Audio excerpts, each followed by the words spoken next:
Hi hello ನಮಸ್ಕಾರ friends, welcome back to my YouTube channel.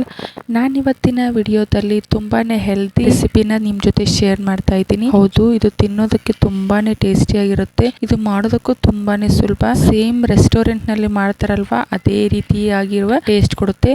ಹಾಗಾದರೆ ಇನ್ಯಾಕೆ ತಡ, ಮಾಡೋ ವಿಧಾನ ತೋರಿಸ್ಕೊಡ್ತೀನಿ ಬನ್ನಿ. ಇನ್ನೂ ಯಾರು ನಮ್ಮ ಚಾನಲ್ಗೆ ಸಬ್ಸ್ಕ್ರೈಬ್ ಆಗದೆ ವಿಡಿಯೋ ನೋಡ್ತಿದ್ದೀರಾ, ಪ್ಲೀಸ್ ಚಾನಲ್ಗೆ ಸಬ್ಸ್ಕ್ರೈಬ್ ಮಾಡಿಕೊಂಡು ವಿಡಿಯೋ ನೋಡಿ. ಮೊದಲಿಗೆ ನಾನಿಲ್ಲಿ ಒಂದು ಪ್ಯಾನ್ನ ಬಿಸಿ ಮಾಡೋಕ್ಕಿಟ್ಟಿದ್ದೆ. ಅದಕ್ಕೆ ಇವಾಗ ಒಂದು 2 ಟೊಮ್ಯಾಟೋನ ಕಟ್ ಮಾಡಿ ಹಾಕೊಂಡಿದ್ದೀನಿ. ನಂತರ ಒಂದು ಈರುಳ್ಳಿ, ಗೋಡಂಬಿ ಮತ್ತು ನಾವಿಲ್ಲಿ ಪಲಾವ್ ಎಲೆ, ಚಕ್ಕೆ, ಲವಂಗ ಮತ್ತು ಏಲಕ್ಕಿನೂ ಕೂಡ ಹಾಕೊಂಡು ಅದರ ಮೇಲೆ ಸ್ವಲ್ಪ ಎಣ್ಣೆ ಹಾಕೊಂಡ್ಬಿಟ್ಟು ನೀಟಾಗಿ ಫ್ರೈ ಮಾಡ್ಕೋಬೇಕಾಗತ್ತೆ. ನಂತರ ಈ ಮಸಾಲೆ ಎಲ್ಲ ಚೆನ್ನಾಗಿ ಹುರಿದ ನಂತರ ತಣ್ಣಗಾದ್ಮೇಲೆ ನಾವು ಮಿಕ್ಸಿ ಜಾರಲ್ಲಿ ಹಾಕಿ ಗ್ರೈಂಡ್ ಮಾಡ್ಕೊಂಡು ಬರಬೇಕಾಗತ್ತೆ. ನಾವಿಲ್ಲಿ ಸ್ವಲ್ಪ ಕೊತ್ತಂಬರಿ ಸೊಪ್ಪನ್ನ ಹಾಕಿ ಮಿಕ್ಸ್ ಮಾಡಿ ಗ್ಯಾಸ್ ಆಫ್ ಮಾಡ್ಬಿಟ್ಟು ತಣ್ಣಾಗೋಕೆ ಬಿಡ್ಬೇಕಾಗತ್ತೆ. ನಂತರ ಅದೇ ಪ್ಯಾನ್ನ ಬಿಸಿ ಮಾಡೋಕ್ಕಿಟ್ಟು ಅದಕ್ಕೆ 2 ರಿಂದ 3 ಚಮಚ ಎಣ್ಣೆ ಹಾಕಿ ಕಾದ ನಂತರ ಅರಿಶಿನ, ಗರಂ ಮಸಾಲ ಮತ್ತು ಖಾರದ ಪುಡಿನೂ ಕೂಡ ಹಾಕೊಂಡು ಪನ್ನೀರ್ನ ಹಾಕೊಂತಾ ಇದ್ದೀನಿ. ನಾನಿಲ್ಲಿ ಹೋಮ್ ಮೇಡ್ ಪನ್ನೀರ್ನ ಯೂಸ್ ಮಾಡ್ಕೊಂಡಿದ್ದೀನಿ. ಮನೆಯಲ್ಲೇ ಸುಲಭವಾಗಿ ಸಾಫ್ಟ್ ಆಗಿರುವ ಪನ್ನೀರ್ನ ಹೇಗೆ ಮಾಡೋದು ಅಂತ ಆಲ್ರೆಡಿ ನಾನು ವಿಡಿಯೋ ಅಪ್ಲೋಡ್ ಮಾಡಿದ್ದೀನಿ. ನಿಮಗೆ ಟೈಮ್ ಇದ್ದರೆ ಪ್ಲೀಸ್ ಚೆಕ್ ಮಾಡಿ ಮತ್ತು ನಮ್ಮ ಚಾನಲ್ಗೆ ಸಪೋರ್ಟ್ ಮಾಡಿ. ಪನ್ನೀರೆಲ್ಲ ಚೆನ್ನಾಗಿ ಇವಾಗ ಫ್ರೈ ಆಗಿದೆ. ನಂತರ ಇದನ್ನ ಇವಾಗ ಸೈಡ್ಗೆ ಎತ್ತಿ ಇಟ್ಕೋಬೇಕಾಗತ್ತೆ.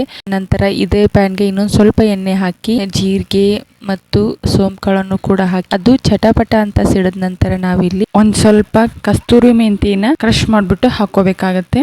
ಒಂದು ಮೀಡಿಯಂ ಸೈಜ್ ಈರುಳ್ಳಿನ ಚಿಕ್ಕದಾಗಿ ಕಟ್ ಮಾಡಿ ಇಟ್ಕೊಂಡಿದ್ದೆ ಮತ್ತು ಒಂದೇ ಒಂದು ಹಸಿರು ಮೆಣಸಿನಕಾಯಿನೂ ಕೂಡ ಹಾಕೊಂಡು ಮಿಕ್ಸ್ ಮಾಡ್ಕೋತಾ ಇದ್ದೀನಿ ನೋಡಿ.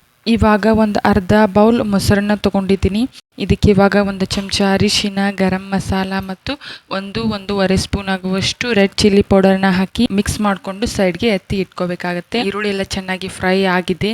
ಈ ಟೈಮ್ನಲ್ಲಿ ಫ್ರೀಜರಲ್ಲಿ ಹಾಕಿ ಮಸಾಲ ರೆಡಿ ಮಾಡಿ ಇಟ್ಕೊಂಡಿದ್ವಲ್ಲ ಅದನ್ನು ಕೂಡ ಹಾಕಿ ಸ್ವಲ್ಪ ನೀರನ್ನು ಹಾಕಿ ಮಾಡ್ಕೋಬೇಕಾಗತ್ತೆ. ಆದ ನಂತರ ನಾವಿಲ್ಲಿ ರುಚಿಗೆ ತಕ್ಕಷ್ಟು ಉಪ್ಪು ಮತ್ತು ರುಚಿಗೆ ತಕ್ಕಷ್ಟು ಸಕ್ಕರೆನೂ ಕೂಡ ಹಾಕಿ ಮಿಕ್ಸ್ ಮಾಡಿ ಇಟ್ಕೋಬೇಕಾಗತ್ತೆ. ನಂತರ ನಾವಿಲ್ಲಿ ಮೊಸರನ್ನ ಮಿಕ್ಸ್ ಮಾಡಿ ಇಟ್ಕೊಂಡಿದ್ವಲ್ಲ ಅದನ್ನು ಕೂಡ ಇದರಲ್ಲೇ ಹಾಕಿ ಮಿಕ್ಸ್ ಮಾಡಿ ಇಟ್ಕೊಳ್ಳೋಣ. ಲಾಸ್ಟ್ ಅಲ್ಲಿ ನಾವು ಪನ್ನೀರ್ ಫ್ರೈ ಮಾಡಿ ಇಟ್ಕೊಂಡಿದ್ವಲ್ಲ ಅದನ್ನು ಕೂಡ ಇದರಲ್ಲಿ ಹಾಕಿ ನೀಟಾಗಿ ಫ್ರೈ ಮಾಡಿ ನಿಧಾನವಾಗಿ ಮಿಕ್ಸ್ ಮಾಡ್ಕೋಬೇಕಾಗತ್ತೆ.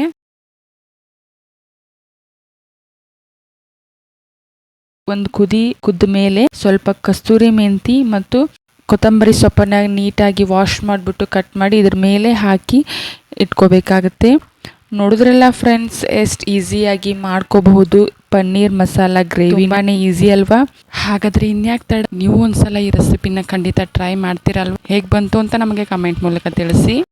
ಇದ್ರ ಮೇಲೆ ಸ್ವಲ್ಪ ಫ್ರೆಶ್ ಕ್ರೀಮ್ ಹಾಕೋಬಹುದು ಅಥವಾ ನಿಮ್ಮ ಹತ್ರ ಕೆನೆ ಇದ್ರೆ ಕೆನೆನೂ ಕೂಡ ನೀಟಾಗಿ ಬೀಟ್ ಮಾಡಿ ಅದನ್ನು ಕೂಡ ಹಾಕಿ ಇದ್ರ ಮೇಲೆ ಹಾಕಿ ಮಿಕ್ಸ್ ಮಾಡ್ಕೋಬಹುದು.